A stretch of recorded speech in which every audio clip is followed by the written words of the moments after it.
Seat to seat संपूर्ण विश्लेषण में आगे बढ़ते हुए बात अब पश्चिम बंगाल के दुर्गापुर लोकसभा सीट की करेंगे, जहां पर बीजेपी और टीएमसी के दो बड़े नेता आमने सामने हैं।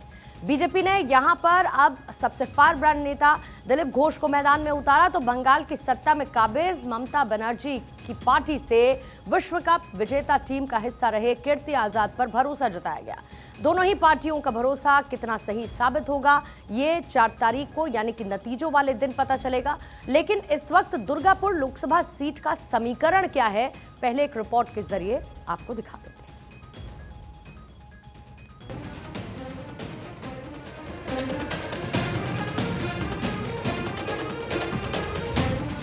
पश्चिम बंगाल में चुनाव, सियासी तनाव।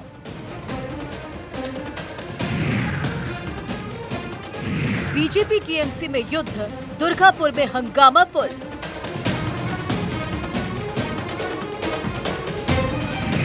दिलीप वर्सेस कीर्ति, 4 जून को जीत किसकी?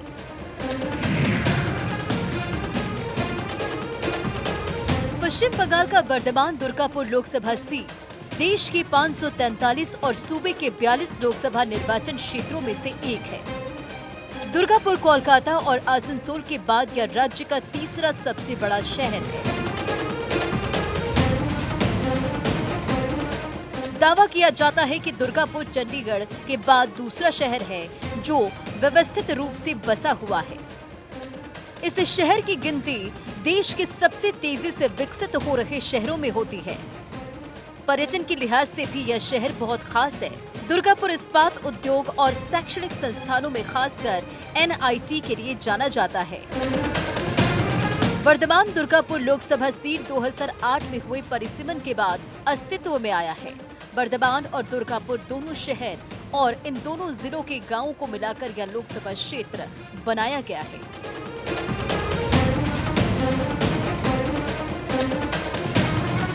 लोकसभा चुनाव 2024 के जंग में 370 प्लस सीटों का टारगेट लेकर चल रही बीजेपी के लिए पश्चिम बंगाल एक सबसे अहम राज्य है। यहाँ लोकसभा की 42 सीटें हैं। मुकाबला सत्ताधारी तृणमूल कांग्रेस और बीजेपी के बीच है। बीते लोकसभा चुनाव में इस राज्य में बीजेपी का प्रदर्शन शानदार रहा था। उसे 18 सीटों पर जीत मिली थी। उस वक्त राज्य में बीजेपी की कमान दिलीप घोष के हाथों में थी। लेकिन इस चुनाव में दिलीप घोष का मैदान अलग है। उन्हें उनकी परिचित सीट मेदिनीपुर से टिकट नहीं मिला है। उन्हें यहां से हटाकर वर्धमान दुर्गापुर निर्वाचन क्षेत्र में भेजा गया है। दिलीप घोष के सामने पूर्व विश्व कप विजेता क्रिकेटर और बीजेपी के टिकट पर 2 बार सांसद रहे कीर्ति आजाद हैं। इस बार कीर्ति आजाद वर्धमान दुर्गापुर सीट से तृणमूल के टिकट पर चुनावी मैदान में है। तो सीपीआईएम ने वर्धमान दुर्गापुर लोकसभा सीट से प्रख्यात शिक्षाविद सुकृति घोषाल को अपना उम्मीदवार घोषित कर मामले को त्रिकोणीय बना दिया है। जब उन्होंने सोमनाथ चैटर्जी महाशय को हराया था इलेक्शन में, तब से दीदी को जानते हैं। उनमें तब भी लेफ्ट को सीपीएम को हटाना था कि उनके साथ जो अत्याचार चल रहा था वो अत्याचार को खत्म करना था। लाठी खाई, मार खाई, लेकिन वो हटी नहीं और सफल रही सीपीएम के राज को हटाने में। वर्धमान दुर्गापुर लोकसभा सीट में पहली बार 2009 में चुनाव हुआ और तब सीपीआईएम सैदुल हक ने जीत दर्ज की। सैदुल हक ने कांग्रेस की नरगिस बेगम को 1,08,237 मतों से हराया था। 2014 में टीएमसी ने सीपीआईएम से यह सीट छीन लिया। टीएमसी की डॉक्टर मुमताज संघमिता ने सीपीआईएम के सैदुल हक को शिकस्त दी। 2019 में इस सीट पर बीजेपी के डॉक्टर एसएस अहलूवालिया ने जीत दर्ज की। इस बार इस सीट पर त्रिकोणीय लड़ाई है। जिस तरह दिलीप घोष को इस सीट पर जीत का भरोसा है, उसी तरह तृणमूल को भी पिछले विधानसभा चुनाव के नतीजे को देखकर भरोसा है। इसी बीच पंचायत चुनाव में बढ़ी वोट प्रतिशत को देखकर उम्मीदवार भी इस लड़ाई में अपनी जीत को लेकर आश्वस्त हैं।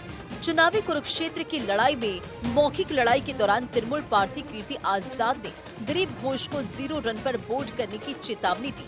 वहीं दिलीप घोष ने भी जवाब देते हुए कहा कि वे हर बॉल पर छक्के लगाएंगे। राजनीतिक दलों की उम्मीदवारों की सरगर्मी से वर्धमान दुर्गापुर लोकसभा क्षेत्र की भूमि तपने लगी है। देखने वाली बात होगी कि क्या दिलीप घोष इस सीट पर अपना करिश्मा दिखा पाते हैं या नहीं, या बड़ा सवाल है। Bureau report, Bharat 24।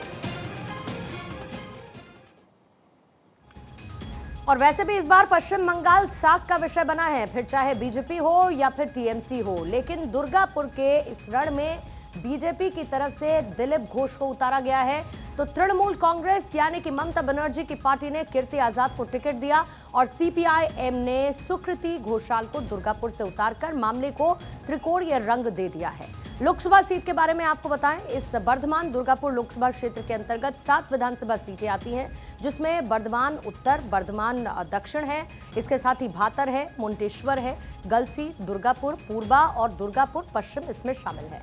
कुल मिलाकर 17,33,578 मतदाता यहां पर हैं और 8,51,793 पुरुष हैं, जबकि महिला वोटर्स की संख्या 8,81,758 है। थर्ड जेंडर के मतदाता यहां पर 27 नजर आते हैं। लेकिन कीर्ति आजाद की बात कर लेते हैं। बिहार के पूर्व मुख्यमंत्री भागवत झा के बेटे कीर्ति आजाद, और उन्होंने क्रिकेट से संन्यास लेने के बाद राजनीति में अपनी किस्मत को आजमाया, बीजेपी को ज्वाइन किया और 1993 में दिल्ली के गोल मार्केट इलाके से विधायक चुने गए। 1999 में उन्होंने दरभंगा की लोकसभा सीट पर चुनाव लड़ा और वहां पर अशरफ अली फातमी को शिकस्त देकर सांसद बने। आपको यह भी बताऊं कि जब वो सांसद बने उससे पहले दरभंगा की सीट कभी भी बीजेपी के खाते में नहीं आई थी। एक तरह से कीर्ति ने इतिहास रच दिया।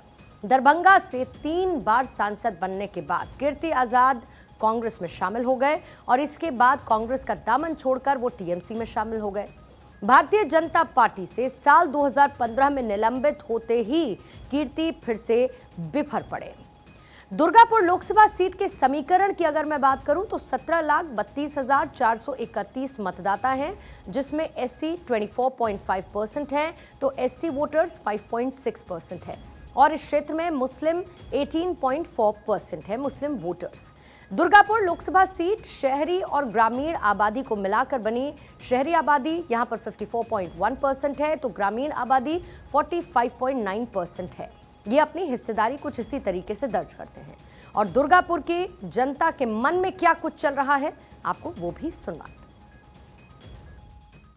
दोनों ही टक्कर बहुत ये है, और जो यंग बैच जो क्रिकेटर ये सब जो है, ये लोग भी थोड़ा उनको फेवर करेगा ही, लेकिन जो टक्कर दिलीप घोष वो पुराना नेता है, वो तो थोड़ा मुकाबला में आएगा ही।